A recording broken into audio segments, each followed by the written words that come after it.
जय शिवराय, जय शंभूराजे. तर आजचा व्हिडिओ आहे स्पेशल छत्रपती संभाजी महाराजांच्या जयंतीबद्दल. तर आपण त्यांचा लहानपणीचा इतिहास पाहूया. ते कसे होते, त्यांचं बालपण कसं होतं. मग छत्रपती संभाजी महाराजांचा सविस्तर इतिहास आपण आत्ता या व्हिडिओमध्ये पाहणार आहोत. चॅनेलवरती नवीन असेल तर चॅनेलला सबस्क्राईब नक्की करा. तर त्यांचा जन्म आणि बालपण याबद्दल आपण थोडी माहिती पाहूयात. छत्रपती संभाजी महाराज यांचा जन्म 14 मे 1657 रोजी पुरंदर किल्ला येथे झाला. ते छत्रपती शिवाजी महाराज आणि सईबाई यांचे सुपुत्र होते. सईबाई म्हणजेच शिवाजी महाराजांच्या पहिल्या पत्नी आणि छत्रपती संभाजी महाराज लहान असतानाच सईबाईंचं निधन झालं होतं.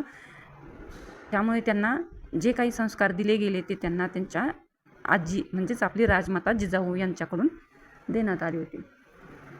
तर लहानपणापासूनच त्यांच्या राजकारण, युद्धकला आणि प्रशासनाचे संस्कार झाले.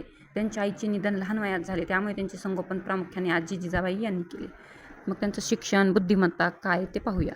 संभाजी महाराज अत्यंत बुद्धिमान होते. त्यांनी लहान वयातच खालील भाषा आत्मसात केल्या: संस्कृत, मराठी, फारसी, हिंदी.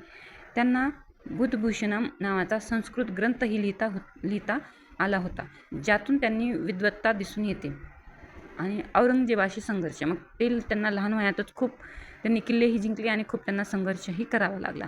आणि छत्रपती शिवाजी महाराज ही त्यांचा मृत्यू लवकर झाल्यामुळेही छत्रपती संभाजी महाराजांना खूप संघर्षातून स्वराज्य निर्माण आणि टिकून ठेवणं खूप संघर्ष केला त्यांनी. मग औरंगजेबाशी संघर्ष काय होता? संभाजी महाराजांनी मुघल सम्राट औरंगजेब याच्या प्रचंड सैन्याला तोंड दिले. 1681 ते 1689 या काळात त्यांनी मराठा साम्राज्याचे नेतृत्व केले. त्यांच्या नेतृत्वात मुघल, पोर्तुगीज, सिद्धी यांच्याशी लढाया झाल्या. स्वराज्याचे रक्षण अत्यंत धैर्याने केले. छापामार युद्धनीती प्रभावीपणे वापरली. त्यांच्या युद्धकौशल्यामुळे औरंगजेब अनेक वर्षे दक्षिणेत अडकून पडला होता. मग त्यांचा राज्यकारभार आणि त्यांचं नेतृत्व काय होतं? तर छत्रपती संभाजी महाराजांनी स्वराज्य विस्तारासाठी प्रयत्न केले. किल्ल्यांचे संरक्षण मजबूत केले. प्रशासन व्यवस्थित ठेवले. प्रजेचे संरक्षण हे सर्वोच्च कर्तव्य मानले. ते कठोर पण न्यायप्रिय राजा होते.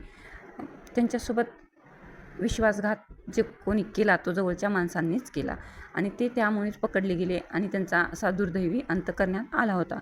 तर हे जवळच्या लोकांमुळेच छत्रपती संभाजी महाराज, ज्यांना आपण वाघ म्हणतो, त्यांना फक्त या जवळच्या लोकांनी धोका दिल्यामुळे ते पकडले गेले, नाहीतर ते पकडले गेले नसते. आणि आतापर्यंत त्यांनी त्यांच्या तेवढ्या कारकिर्दीमध्ये त्यांनी खूप काही आणखी मोठे कार्य केले असते, खूप संघर्षही केला असता, पण खूप कमी वयामध्ये त्यांना असं दुःखद यातना भोगाव्या लागल्या आणि त्यांचा मृत्यू अशा प्रकारे झाला. तर अमानुष छळ आणि बलिदान त्याबद्दल पाहूया. पहिलं 1689मध्ये संगमेश्वर येथे त्यांचा काही जवळच्या लोकांच्या विश्वासघातामुळे त्यांना पकडण्यात आले.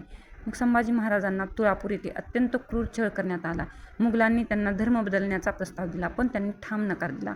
11 मार्च 1689 रोजी त्यांनी स्वराज्य आणि धर्मासाठी वीरमरण पत्करले. यामुळे त्यांना धर्मवीर ही उपाधी मिळाली आहे. तुम्ही सिरियल ही पाहिली असेल, धर्मवीर छत्रपती संभाजी महाराज, आणि आपला छावा मूवीही पाहिला असेल. त्यामध्ये त्यांनी दाखवलेलंच आहे की त्यांना कशाप्रकारे पकडण्यात आलं आणि त्यांना कशाप्रकारे मृत्यूची शिक्षा देण्यात आली. त्यांना किती मृत्यू यातना भोगाव्या लागल्या. ते फक्त आपल्यासाठी, स्वराज्यासाठी त्यांनी एवढं सहन केलं.